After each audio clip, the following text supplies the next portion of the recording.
I think everyone's crossed the line. They're telling people they can't play. I mean, they're actually throwing sand on their outdoor hockey rinks to prevent people from playing.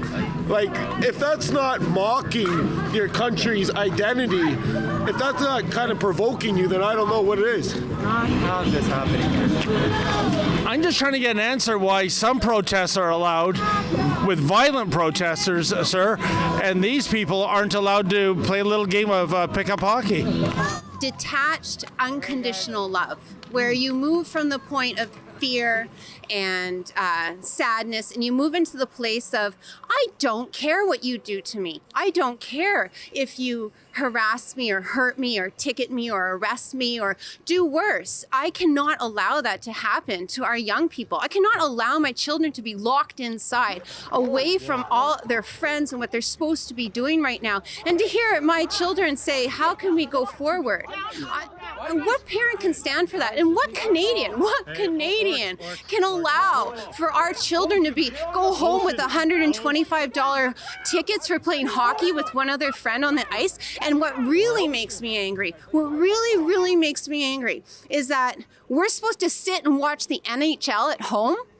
Give me a break. David Menzies for Rebel News here at Nathan Phillips Square in downtown Toronto. And as the immortal play-by-play hockey man used to say, that's Foster Hewitt, hello Canada and hockey fans in the United States and Newfoundland.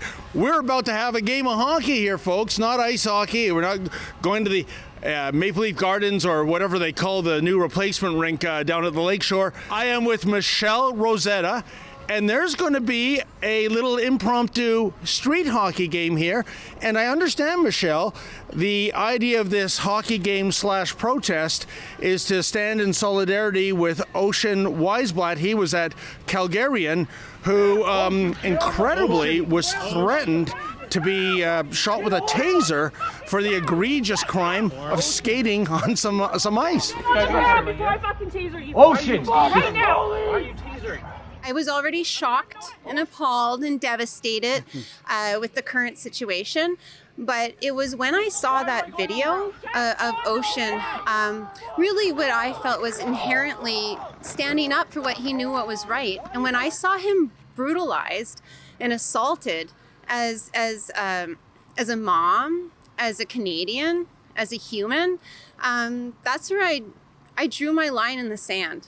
And I could not stand for it. And it seemed to me such an unnecessary ramping up of rhetoric by the two female officers there. It was, I don't know, to reach for your taser and to threaten to shoot this guy. He's not a criminal. He might be in the NHL one day. What did you make of the attitude he got from those constables? Well, they criminalized our young people for knowing that, you need to tell someone why they're being arrested. And the fact that they're even being arrested on ice for playing what I thought was a free game of hockey for the people, I was really disenfranchised and disgusted. And it was not, it's illegal. It's illegal. The law has not changed. And what I find really despicable about this gray zone lockdown that we're in, all the gyms are closed. You can't get exercise. I mean, for goodness sakes, government has been advocating physical fitness going back to the early 70s with the participation ads. And we have a premier basically saying, just stay in your basement and bake cherry cheesecakes. I wonder what the obesity rates, the diabetes rates are going to be once we get out of this pandemic. Well, it's not only that. I have a 16-year-old daughter right now that says, Mom, I don't know if I can go forward. That is how children feel right now. And I already connected with it. The reason I want to honor Ocean's sacrifice in terms of really being assaulted, mind, body, and spirit, is because it was when I saw that I moved to what I would call detached, unconditional love, where you move from the point of fear and sadness, and you move into the place of, I don't care what you do to me. I don't care if you harass me or hurt me or ticket me or arrest me or do worse. I cannot allow that to happen to our young people. I cannot allow my children to be locked inside, away from all their friends and what they're supposed to be doing right now. And to hear my children say, how can we go forward? What parent can stand for that? And what Canadian can allow for our children to go home with $125 tickets for playing hockey with one other friend on the ice? And what really makes me angry, is that we're supposed to sit and watch the NHL at home? Give me a break. And that's a great point about the double standard and the hypocrisy. If you're making millions of dollars in the NHL, you can get together for your game, but the kids in recreational hockey across Canada, they're on the bench. And we know children are virtually invulnerable to this virus, so I can't connect the dots there. Well, not even a peep from them. And everything online is, they moved away from Ocean. Really? You moved away from a kid who has a backbone to stand up and say, no, you explain to me why I need to come off our ice, the people's ice, with a hockey stick and a puck. You explain that to me. And because he had the ability to do that, he's going to be assaulted. And the biggest thing is Dr. Bonnie Henry on her live health briefing. She was asked about the varying numbers of crowd sizes that have been applied across provinces in Canada. We're getting questions about it. Why is it 5 in Ontario and 50 here? And are we looking at reducing the sizes, given that people keep breaking that? And she said, but none of this really is based on science. So you're going to brutalize our kids. You're going to assault our children. And really, it is psychological trauma that we as parents are going to have to deal with our kids for the next decade, maybe longer. So it's time to stop. And the other biggest thing is the NHL makes millions of dollars off Canadians. They make millions of dollars off Canadians, and not one peep from them to say, hey, maybe you should let the people play their game.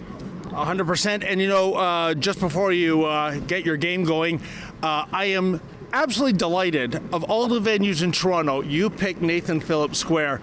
And the reason, Michelle, and folks, you know that, regular viewers of Rebel News, you recall back in June and going into July, for 3 entire weeks, we had a group of thugs called Afro-Indigenous Rising illegally occupy the square. They were breaking 11 sections of the Trespass Act.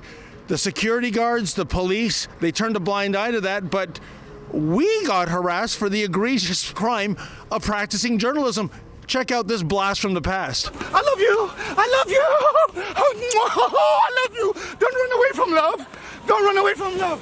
Don't run away from love. Oh, don't run away from love. Don't run away from love. Oh, don't. 9 Aboriginals.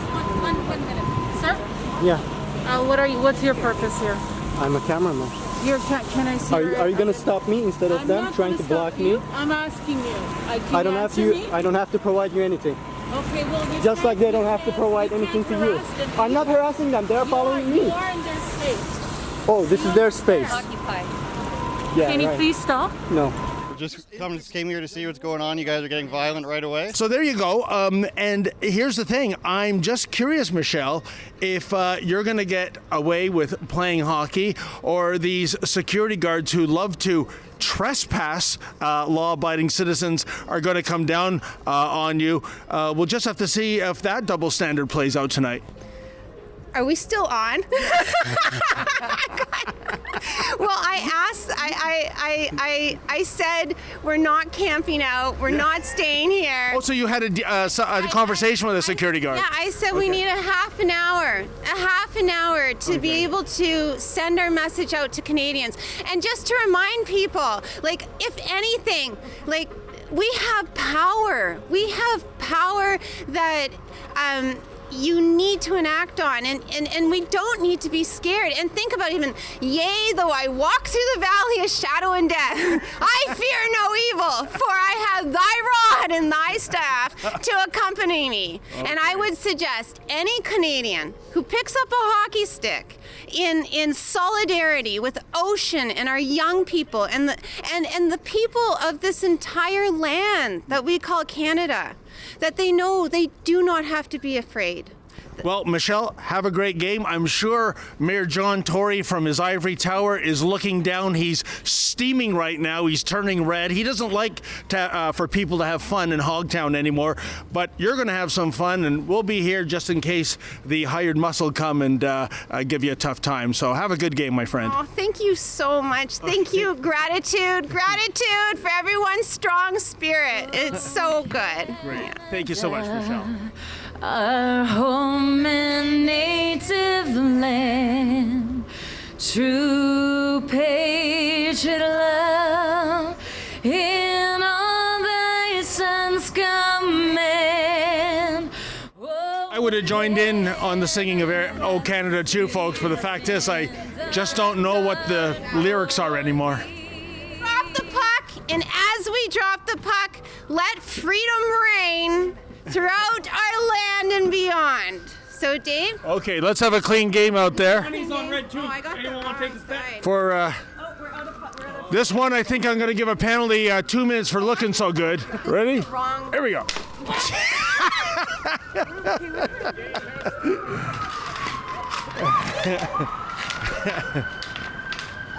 Scores! Hi there, so we cannot be engaging in prohibited activity on the square. Just keep your distance, sir. I am, but what? Afro-Indigenous Rising was here for 3 whole weeks, defecating, urinating, camping. I'm dealing with the current situation. Okay. Please keep your distance. This is prohibited activity, section 237.5. You cannot be playing hockey on the square. So breaking 11 sections of the Trespass Act for 3 weeks.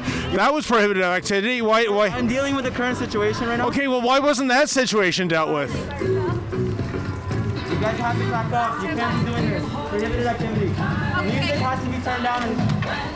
Okay, guys? We have CPS. We don't want... Music is the only thing we have for therapy. I know, but there needs to be a permit, and this is a prohibited activity as per 237.5. Physical activity and music are healthy. Yeah, but while on property, you need to have a permit. It has to be approved, right? Did Afro-Indigenous Rising have a permit, sir? I cannot comment on that. Why? Section 237.5. I need you guys to help me out with this, okay? So why can Afro-Indigenous Rising take over the square? I cannot comment on that. Well, but it's germane to the point, sir. Hey guys, How's it going, sir? good, how are you? Everything all right? Why is one protest allowed and another isn't? Distance. You're like 4 feet, meters away. It has to be 6 feet, right? Okay, we gotta go, guys. We gotta go. We gotta go. Come on, man. We're playing some good old hockey. How can you say no to hockey? but you can't be doing that on property. It's prohibited. On this property? Yes. We just like the lights and everything. How long are you guys gonna do this for? And it's kind of a protest, right? Because we don't like what's going on, right? Like, I think everyone's crossed the line. They're telling people they can't play. I mean, they're actually throwing sand on their outdoor hockey rinks to prevent people from playing. Like, if that's not mocking your country's identity, if that's not kind of provoking you, then I don't know what it is. 100%. So, Cannot have this happening here. I'm just trying to get an answer why some protests are allowed with violent protesters, sir, and these people aren't allowed to play a little game of pickup hockey. All right, guys. Why the double standard? yeah, there's definitely a double standard. It's just like when you see Justin Trudeau taking a knee to the Black Lives Matter. And I mean, all support to them. I mean, there's a lot of people that jump on that for the purpose of anti-racism, but they don't even understand that it's all political with them. And then the news doesn't cover it fairly. And the security is told to break something like this up, which is absolutely ridiculous. It's hockey in Canada. And like you're saying, something like that where it's anything but peaceful because there's so many politics involved and all that, and they're following orders and they make it look peaceful when it's not, and they just let it go. Here's the question: are you going to bend the knee to this guy, telling you to leave? No, I'm not. I'm asking for at least maybe first to 3, because I want to get some more hockey in here, and I think I'm entitled to, as a Canadian, on this beautiful night, to be out with my friends, you guys, and to enjoy this time in our city, right? We shouldn't have to go hide on a street or whatever. You know, the lights are out. Like, we want to enjoy the environment, right?